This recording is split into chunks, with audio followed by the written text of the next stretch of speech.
Assalamualaikum warahmatullahi wabarakatuh. Perkenalkan saya Siti Syarifah dengan NIM 22344111027 Prodi Pendidikan Bahasa dan Sastra Indonesia.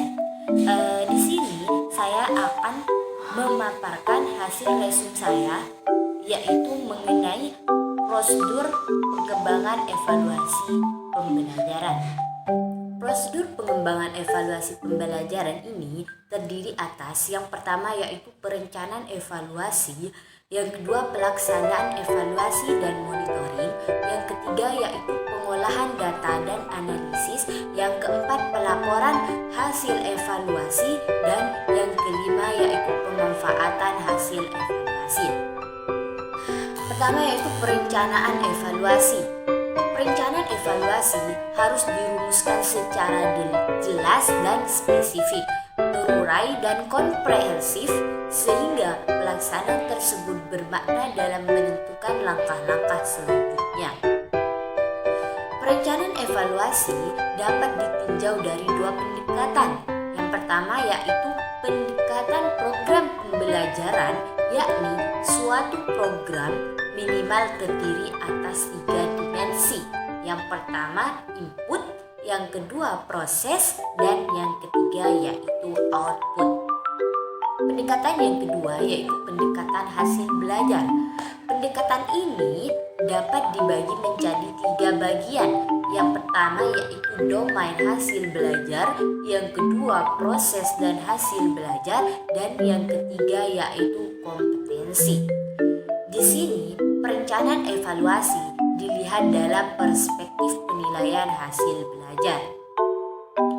Faktor-faktor yang perlu diperhatikan dalam perencanaan penilaian diantaranya yaitu menentukan tujuan penilaian. Dalam penilaian hasil belajar ada 4 kemungkinan tujuan penilaian, yaitu yang pertama formatif, yang kedua sumatif, yang ketiga diagnostik, dan yang keempat yaitu penuntutan. Nah, yang kedua faktornya yaitu mengidentifikasi kompetensi dan hasil belajar. Mengenai hasil belajar, Benjamin S. Bloom dan kawan-kawan mengelompokkannya ada 3 domain. Yang pertama domain kognitif, yang kedua domain afektif, dan yang ketiga yaitu domain psikomotor. Nah, yang ketiga yaitu menyusun kisi-kisi. Jadi, guru harus melakukan analisis silabus terlebih dahulu sebelum menyusun kisi-kisi. Langkah-langkahnya, yang pertama yaitu langkah pertama yaitu menganalisis silabus, langkah kedua menyusun kisi-kisi, langkah ketiga membuat soal, dan langkah yang keempat yaitu menyusun lembar jawaban, langkah yang kelima membuat kunci jawaban, dan langkah yang terakhir yaitu menyusun pedoman penskoran. Selanjutnya yaitu tujuan pelaksanaan evaluasi.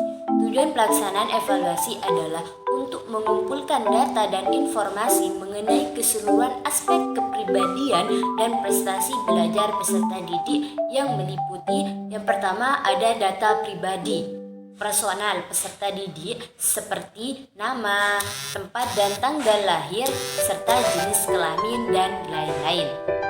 Yang kedua ada data tentang kesehatan peserta didik seperti penglihatan, pendengaran, penyakit yang diderita, dan lain-lain. Terus ada data tentang prestasi belajar achievement peserta didik di sekolah.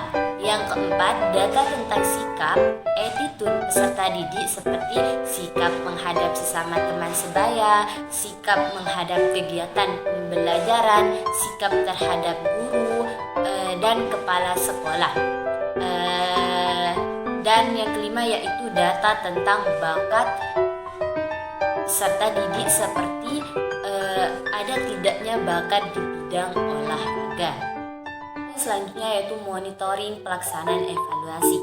Monitoring mempunyai 2 fungsi pokok. Yang pertama yaitu untuk melihat relevan pelaksanaan evaluasi dengan perencanaan evaluasi, dan fungsi yang kedua untuk melihat hal-hal apa yang terjadi selama pelaksanaan evaluasi. evaluasi.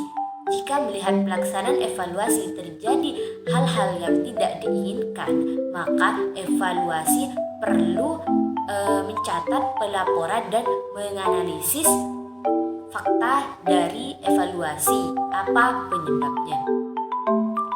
Yang poin selanjutnya, pengelolaan data. Ada dua jenis penafsiran data, yaitu penafsiran kelompok dan penafsiran individual. Yang keempat, pelaporan hasil evaluasi. Semua hasil evaluasi harus dilaporkan kepada berbagai pihak yang berkepentingan, seperti orang tua, kepala sekolah, pengawas, pemerintah mitra sekolah, dan peserta didik itu sendiri sebagai bentuk akuntabilitas publik.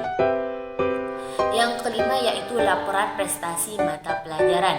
Laporan prestasi mata pelajaran berisi informasi tentang pencapaian kompetensi dasar yang telah ditetapkan dalam kurikulum. Yang kelima yaitu laporan pencapaian.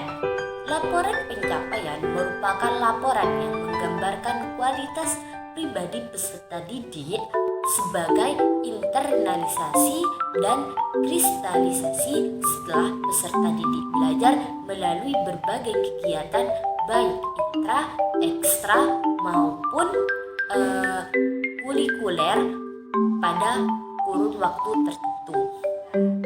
Dan yang terakhir yaitu penggunaan hasil evaluasi. Tahap akhir dari prosedur evaluasi adalah penggunaan atau pemanfaatan hasil evaluasi. Salah satu penggunaan hasil evaluasi adalah laporan. Sehubungan dengan hal tersebut, Julian C. Stanley adalah dalam Dimyati dan Mudiono 1994 mengemukakan just what is to be done, of course, depends on the purpose of the program. Dapat dikemukakan beberapa jenis penggunaan hasil evaluasi sebagai berikut. Yang pertama yaitu untuk keperluan laporan pertanggungjawaban. Yang kedua yaitu untuk keperluan seleksi. Yang ketiga yaitu untuk keperluan promosi.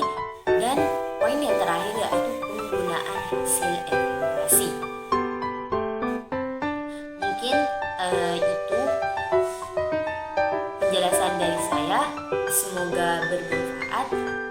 Wassalamualaikum warahmatullahi wabarakatuh.